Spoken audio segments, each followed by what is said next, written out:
Yo, YouTube, what's up with your boy, Sports and Fitness Rants? I'm back, guys. Hit the like button. Subscribe to my channel.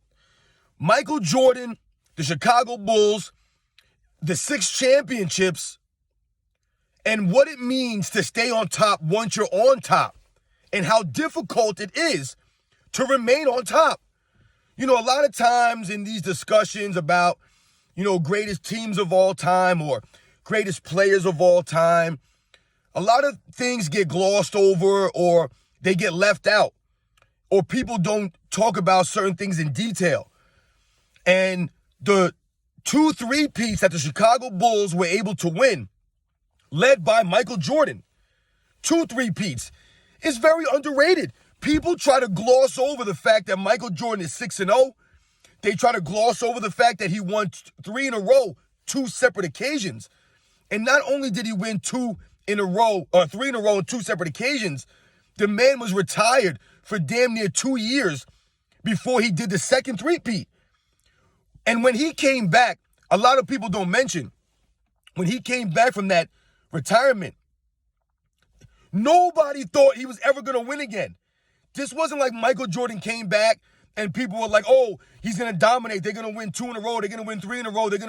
People were doubting that he would ever win again, because they said there's no way that someone can be retired for that long, come back, and then dominate the way that he did again. They said it was impossible. Go back and watch ESPN, all these outlets that were talking about Michael Jordan coming back. No one believed he would win again, let alone 3 in a row.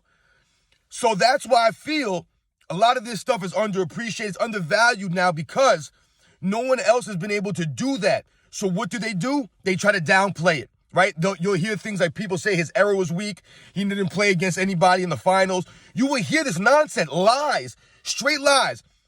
If you're going to try to downplay an entire era of the 90s, let's say, as being weak, and that's why the Bulls and Jordan dominated, then you didn't watch basketball. You don't know anything about basketball. The 90s was one of the most superstar-heavy eras in the NBA history. Every team had like superstars on it. There were superstars all over the place in the 90s. So when you hear people say things that the era was weak or Jordan and the Bulls didn't face great teams in the finals, it's nonsense. And that leads me right into my next thing. When you hear people say things about the Bulls didn't play anybody or Michael Jordan didn't face anybody in the finals, and then you'll hear them compare, to teams like the Golden State Warriors in 2017 or something like that, or the Spurs of 2014, because they're trying to justify LeBron's losses compared to Michael Jordan's perfect resume in the finals. They try to justify it by saying these things. But anybody that knows basketball from the 90s really understands that, yes, Michael Jordan faced, and the Bulls faced, very good teams in the finals. Very good teams in the finals. But not only that, Michael Jordan's toughest opponents sometimes came in the Eastern Conference, in the road to the finals. And that's what real basketball heads talk about when they compare, Michael Jordan being 6-0 or LeBron James making it to, 8 straight finals or whatever, how many straight finals he made it to, was the level of competition in the Eastern Conference. People try to downplay that. That is a huge factor in the reason why people are able to go to the finals a certain amount of times.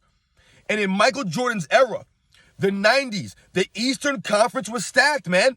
It was stacked. Now, you have the obvious people, like the Detroit Pistons, that were back-to-back champs, 89-90. So in that 1991 season, they were going for a 3-peat. They were going for a 3-peat in 1991.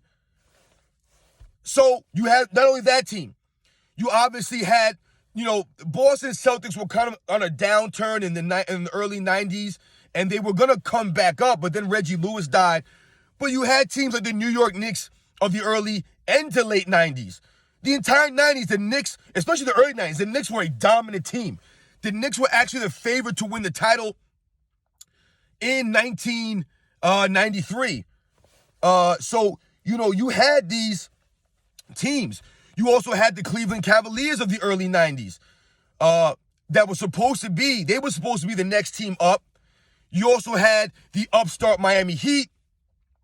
You also had the Indiana Pacers of the mid to late 90s that were a very scrappy, very well coached team. So when people try to tell you things about Michael Jordan and the Bulls about their competition in the finals, remember, it wasn't just about the finals for the Bulls. It was also about the Eastern Conference, getting through that very tough physical Eastern Conference every single season. So don't let these people try to downplay Michael Jordan's 6 championships, 6-0 record, the 2 3-peats, because no one else has been able to duplicate that, not even those Warriors teams. So don't let these people undermine Michael Jordan's greatness and the Bulls' greatness.